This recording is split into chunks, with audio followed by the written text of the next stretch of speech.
नमस्कार, मैं हूं फरीद अली और आप देख रहे हैं हमारा खास शो दुनिया मेरे आगे। सबसे पहले सुर्खियां। लेबनान में इजरायली हमले जारी, 700 से ऊपर पहुंचा मौत का आंकड़ा, हजारों लोग घायल। हिजबुल्लाह ने फिर किया पलटवार, इजरायली शहरों पर किया हमला। हिजबुल्लाह की मिसाइलों ने हाइफा, तिबेरियास पर किया हमला। आयरन डोम फिर से हुआ फेल। इजरायली हमले में हिजबुल्लाह के ड्रोन चीफ की मौत। लेबनान में जंग रोकने से नेतन्याहू का इनकार। अमेरिकी दावा पहले वो मान गए थे।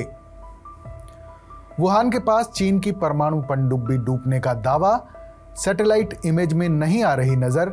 अमेरिका बोला ड्रैगन के लिए ये शर्मनाक घटना। अमेरिका में हेलेन तूफान का खौफ। 225 किलोमीटर प्रति घंटे की रफ्तार से चली हवाएं, 1000 उड़ानें रद्द, 1 करोड़ से ज्यादा लोग प्रभावित, 6 राज्यों में लगी इमरजेंसी। पाकिस्तान में शिया सुन्नी के बीच जमीन विवाद में फिर हुई झड़प, 36 की मौत, 80 से ज्यादा घायल, 30 एकड़ जमीन के लिए हुआ झगड़ा। जापान में शिगेरू इशिबा बनेंगे अगले प्रधानमंत्री। पार्टी अध्यक्ष का चुनाव जीता। चीन से निपटने के लिए एशिया में नाटो बनाना चाहते हैं इशिबा। बांग्लादेश के अंतरिम पीएम मोहम्मद यूनुस ने माना कि शेख हसीना को साजिश के तहत हटाया गया। कहा छात्र नेताओं ने प्लानिंग के साथ आंदोलन चलाया, अब वो देश को बदलेंगे। हॉलीवुड अभिनेत्री मेरिल स्ट्रीप के बयान पर तालिबान ने जताई आपत्ति। कहा अफगानिस्तान में महिलाओं से नहीं होता भेदभाव, उन्हें सारे अधिकार मिले। हॉलीवुड एक्ट्रेस ने कहा था कि गिलहरी और बिल्लियां अफगानी महिलाओं से ज्यादा आजाद। और अब आज की बड़ी खबर। सवाल उठ रहे हैं कि क्या ईरान इजराइल से हिजबुल्लाह पर हमलों का बदला लेगा, और इन सवालों से ईरान भी कशमकश में है। बीते 5 दिनों से लेबनान पर लगातार इजराइल के भीषण हमले जारी हैं। इन हमलों में 700 से ज्यादा लोगों की मौत हो चुकी है और हजारों लोग घायल हुए हैं। वहीं हिजबुल्लाह भी रॉकेट और मिसाइलें दाग रहा है, मगर इनसे इजराइल को कितना नुकसान हुआ है इसे लेकर कोई खबर सामने नहीं आई है। हिजबुल्लाह समेत ईरान और लेबनान के कई नेता इजरायली हमलों की चपेट में आ चुके हैं, जिससे ईरान का गुस्सा भी भड़क उठा है। हालात गंभीर हैं और ईरान ने इजराइल के खिलाफ सीधी जंग के संकेत भी दिए हैं, और वो भी संयुक्त राष्ट्र में पूरी दुनिया के सामने। ईरान में ऐसे कई रूढ़िवादी कट्टर समूह हैं जो अपना सब्र खो चुके हैं। लेबनान में इस हफ्ते तेज हुई इजरायली बमबारी और हवाई हमलों में हिजबुल्लाह के ठिकानों को निशाना बनाए जाने से ईरान सरकार के खिलाफ आवाम का गुस्सा भड़क रहा है, क्योंकि इस पर ईरान ने अभी तक कोई माकूल कदम नहीं उठाया है। हिजबुल्लाह संगठन ईरान का बेहद करीबी है और इन दोनों का साथ बहुत पुराना है। मंगलवार को जब ईरान के राष्ट्रपति मसूद पेजेश्कियान ने संयुक्त राष्ट्र महासभा को संबोधित किया तो अपने भाषण में उन्होंने गजा में जंग शुरू करने को लेकर इजराइल की आलोचना की और कड़ी चेतावनी दी कि लेबनान में किए जा रहे हमलों का जवाब जरूर दिया जाएगा। ऐसे में अब कहा जा रहा है कि ईरान कभी भी इजराइल पर कोई बड़ा हमला कर सकता है, जिससे दुनिया में और ज्यादा अस्थिरता आ सकती है। मगर जुलाई में चुनकर आए ईरान के राष्ट्रपति पेजेश्कियान ने इस मामले पर फिलहाल जो रवैया अख्तियार किया है वो रूढ़िवादी नेताओं के रवैये के उलट है। पेजेश्कियान अपने भाषण में मेल मिलाप की बात कर रहे हैं। उन्होंने इस्लामिक गणतंत्र के दुश्मन को खत्म कर देने वाली बात को हाल फिलहाल के लिए टाल दिया है। पेजेश्कियान ने कहा कि हम सभी के लिए शांति चाहते हैं, हम किसी भी देश के साथ विवाद नहीं चाहते हैं। हमारी सरकार पश्चिमी ताकतों के साथ परमाणु मामले में बातचीत को फिर शुरू करने के लिए तैयार है। हम साल 2015 की परमाणु संधि के सहयोगियों के साथ जुड़ने के लिए भी तैयार हैं। इसी तरह इजराइल के ईरान और उसके करीबी सहयोगियों हमास और हिजबुल्लाह पर हमले को लेकर जवाब देने की बात हो तो फिर इस पर दूसरे वरिष्ठ ईरानी अधिकारी और इस्लामिक रेवोल्यूशन गार्ड कॉर्प यानी IRGC के कमांडर भी संयम बरत रहे हैं। ईरान इन दोनों समूहों को हथियार और फंड मुहैया करवाता है, लेकिन ईरान इजराइल पर कोई भी बड़ा हमला करने के लिए हिजबुल्लाह पर निर्भर है। लेबनान में हिजबुल्लाह सबसे ताकतवर समूह के तौर पर उभर कर सामने आया है और इसमें ईरान का बड़ा अहम सहयोग रहा है। 1980 में इस समूह की स्थापना करने के लिए ईरान के इस्लामिक रेवोल्यूशन गार्ड्स यानी IRGC ने मदद की थी।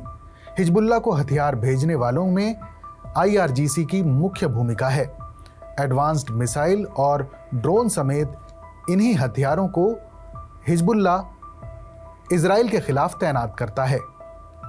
हाल ही में अमेरिका ने यह आरोप लगाया था कि ईरान हर साल हिजबुल्लाह को $700 मिलियन का फंड भी मुहैया करवाता है।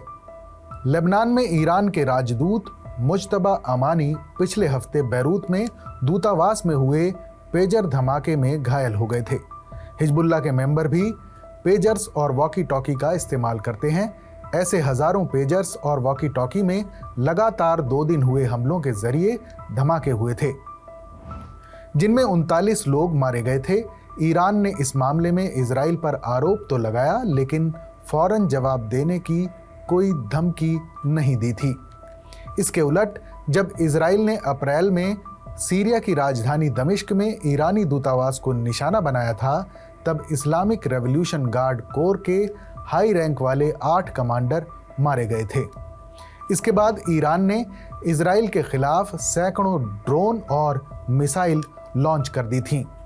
वहीं जब जुलाई में हमास के नेता इस्माइल हानिया की तेहरान में मौत हुई, तो ईरान ने इसका आरोप भी इजराइल पर लगाया और इस घटनाक्रम का बदला लेने की कसम भी खाई। हालांकि ये नहीं बताया गया था कि इसके बाद ईरान ने क्या किया। एक भूतपूर्व IRGC कमांडर ने तब कहा था कि बिना किसी कार्रवाई के इजराइल को लगातार धमकाना ईरान और विदेश में रह रहे ईरानी सेना के समर्थकों के बीच ईरानी सेना की छवि और उसकी विश्वसनीयता को नुकसान पहुंचा रहा है। इससे पहले न्यूयॉर्क में राष्ट्रपति पेजेश्कियान ने अमेरिकी मीडिया से कहा था कि इजराइल ईरान को जंग में खींचने की कोशिश कर रहा है। उन्होंने कहा कि ईरान इजराइल के साथ तनाव खत्म करने के लिए तैयार है। अगर इजराइल हथियार डालता है तो ईरान भी ऐसा करने को तैयार है। ईरान के राष्ट्रपति पेजेश्कियान की उनके बयानों के लिए आलोचना भी हो रही है। ईरान के supreme leader ayatollah Ali Khamenei के करीबी माने जाने वाले कई रूढ़िवादी नेताओं ने पेजेश्कियान के इजराइल के साथ तनाव को खत्म करने वाले बयान की आलोचना की थी।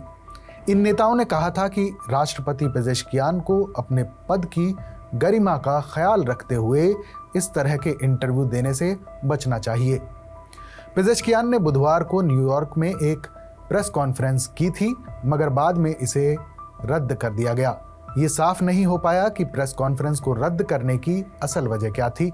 दरअसल ईरान में पूरी ताकत आयतुल्ला अली खामनेई और IRGC के हाथों में है।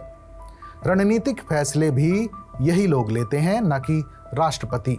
गौरतलब है कि आयतुल्ला अली खामनेई ने भी बुधवार को जब देश को संबोधित किया तो उन्होंने अपनी तरफ से इजराइल को धमकाने या जवाब देने जैसी कोई बात नहीं कही। उनका इस तरह का रवैया भी कोई आम बात नहीं है। मंगलवार को एक अमेरिकी न्यूज़ साइट की रिपोर्ट में बताया गया था कि 2 इजरायली अधिकारियों और पश्चिमी राजनयिकों ने ये संकेत दिया था कि हिजबुल्लाह ईरान से अपील कर रहा था कि इजराइल के हमलों का जवाब देने के लिए ईरान उसका साथ दे। खबर के मुताबिक इजरायली अधिकारियों ने दावा किया था कि ईरान ने हिजबुल्लाह से कहा ये सही समय नहीं है। वहीं पिछले हफ्ते ईरान के इंटरनेट टीवी प्रोग्राम मैदान के होस्ट ने ईरानी खुफिया विभाग के कुछ सूत्रों के हवाले से बताया था कि इजराइल ने पिछले महीने एक स्पेशल ऑपरेशन चलाया था। इस ऑपरेशन का मकसद IRGC के सदस्यों को मारना और खुफिया दस्तावेजों को चुराना था। हालांकि ईरानी मीडिया को इस घटना की रिपोर्ट करने से मना किया गया था। ये घटना ईरान में हुई और अधिकारी इस बात को दबाने में जुटे रहे थे। दरअसल ईरान फिलहाल खुद को अनिश्चितता की हालत में देख रहा है। उसे इस बात की चिंता है कि इजराइल पर हमला अमेरिकी सेनाओं की प्रतिक्रिया को उकसा सकता है। इस वजह से ईरान सरहद से जुड़े विवादों में पड़ सकता है। अमेरिकी प्रतिबंधों के चलते ईरान की अर्थव्यवस्था खराब हो गई है और वहां अस्थिरता का माहौल है। ऐसे में अगर अमेरिका IRGC को लेकर कोई कदम उठाता है तो इससे ईरान और ज़्यादा कमज़ोर पड़ सकता है। ईरान की सुरक्षा खतरे में पड़ सकती है और ईरान के विरोधियों को फिर से खड़ा होने का मौका मिल सकता है। हालांकि अगर हिजबुल्लाह और इजराइल के बीच जारी विवाद में ईरान ने सीधे तौर पर कोई दखल नहीं दिया तो ईरान के समर्थन वाले समूहों को ये संदेश जाएगा कि मुसीबत के वक्त ईरान उनकी मदद करने के बजाय अपनी प्राथमिकताओं को तवज्जो देता है। और अगर पूरे इलाके में ऐसा भ्रम फैल गया तो इससे ईरान की छवि खराब होने के साथ ही उसका प्रभाव भी कमज़ोर पड़ने का खतरा है। और अब आज की दूसरी खबर, रूस ने यूक्रेन में दागी इस्कंदर मिसाइल तो भारतीय सेना को भी लगा झटका, फंस गया एक बड़ा प्रोजेक्ट। यूक्रेन में दक्षिणी सीमा इलाके में तैनात रूसी सेना ने एक मिसाइल दागी। ये वही मिसाइल थी जिससे पिछले महीने पूर्वी यूक्रेन के एक होटल पर हमला हुआ था। यूक्रेन की खुफिया एजेंसी ने 24 अगस्त को हुए इस हमले के बारे में कहा था कि मिसाइल को टैगानोग के नज़दीक एक साइट से लॉन्च किया गया था, जो यूक्रेनी सीमा के पास आज़ोव सागर के किनारे पर एक रूसी शहर है।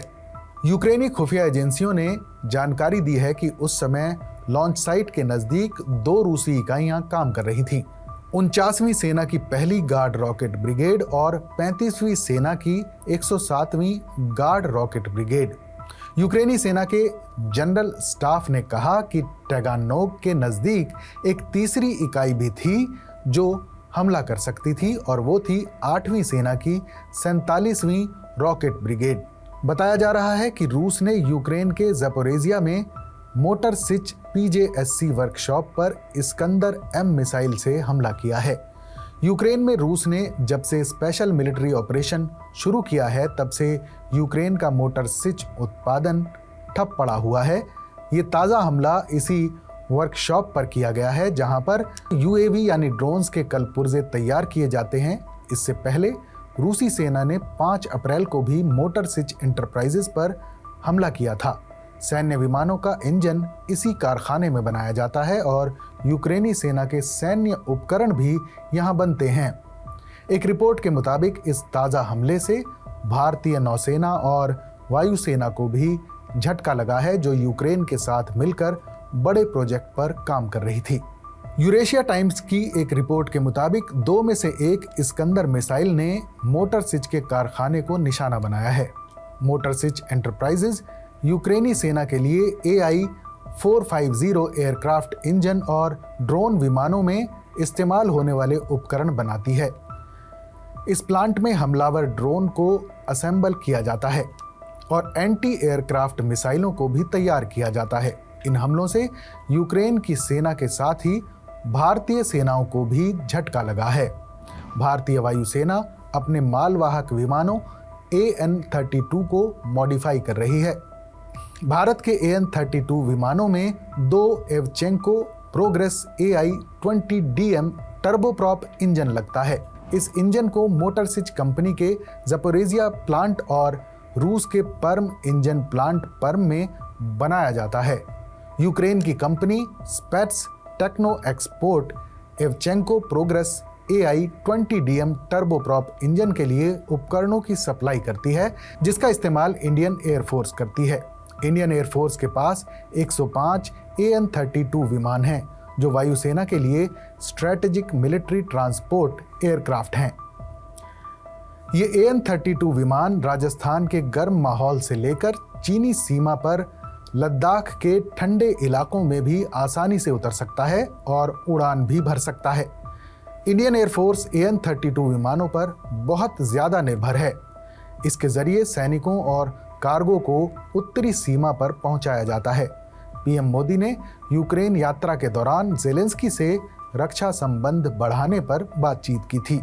भारत चाहता है कि यूक्रेन भारत में कोई जॉइंट वेंचर बनाकर हथियारों के लिए उपकरण बनाए।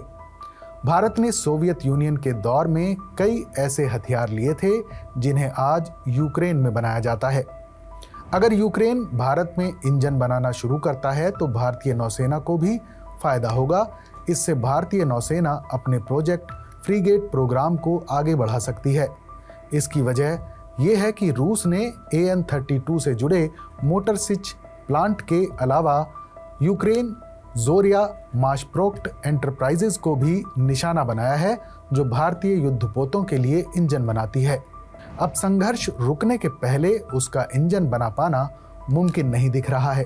यूक्रेन की इन कंपनियों पर रूसी हमलों से भारत के 2 फ्रीगेट्स का निर्माण कार्य अधर में लटक सकता है। हमारे इस शो पर अपनी राय हमें ज़रूर बताइएगा। बाकी देश और दुनिया की तमाम बड़ी खबरों के लिए देखते रहिए TV9 डिजिटल।